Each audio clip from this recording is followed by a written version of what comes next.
జాతీయ రహదారుల విస్తరణకు భూసేకరణ సకాలంలో పూర్తి చేయలేదని ఏపీ ప్రభుత్వంపై కేంద్రం గుర్రుమంటోంది. రెవెన్యూ యంత్రాంగం అలసత్వం కారణంగా భూసేకరణలో ఎడతెగని జాప్యం జరుగుతోందని మండిపడుతోంది. సకాలంలో పని పూర్తి కాకుంటే మంజూరు చేసిన నిధులు వెనక్కి తీసుకుంటామని హెచ్చరిస్తోంది. 13 జిల్లాల్లో జాతీయ రహదారుల విస్తరణ, అభివృద్ధికి కేంద్రం పచ్చజెండా ఊపి భూసేకరణకు నిధులు విడుదల చేసింది. అయినా ప్రక్రియ ముందుకు సాగకపోవడంపై కేంద్రం ఆగ్రహం వ్యక్తం చేస్తోంది. నిధులు ఇస్తున్నా అవసరమైన భూమిని రాష్ట్రం అందించలేదని అసహనం వ్యక్తం చేస్తోంది. రైతులకు పరిహారం చెల్లించే ప్రక్రియ పూర్తి చేయకపోవడంపై మండిపడుతోంది. భూసేకరణ చేయలేకపోతే నిధులు వెనక్కి తీసుకుంటామని తెగేసి చెప్పినట్లు సమాచారం. ఈ వ్యవహారంలో రెవెన్యూ శాఖ జాప్యం కనిపిస్తోంది.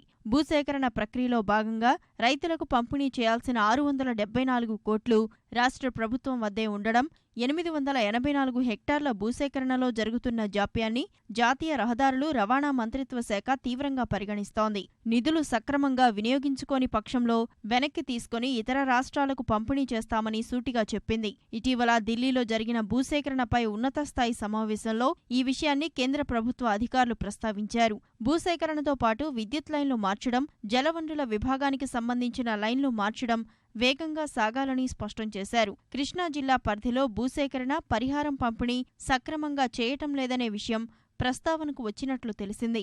ఎక్కువ పెండింగ్ కేసులు ఆ జిల్లాల్లోనే ఉన్నాయి. కేంద్రం నుంచి ఒత్తిడి పెరిగిన నేపథ్యంలో రహదారులు, భవనాల శాఖ ఉన్నతాధికారులు జిల్లా యంత్రాంగాలతో సమీక్ష నిర్వహించారు. క్షేత్రస్థాయిలో సేకరణ, పరిహారం పంపిణీ తక్షణమే పూర్తి చేయాలని ఆదేశించారు.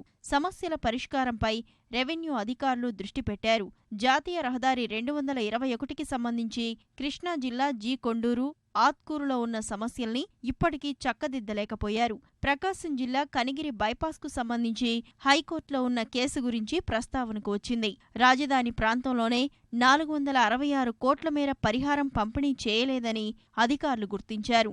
ఆ ప్రాంతంలో రహదారుల విస్తరణ అత్యంత అవసరమైన కారణంగా భూసేకరణ ప్రక్రియ వీలైనంత త్వరగా పూర్తి చేయాలని ఆదేశించారు.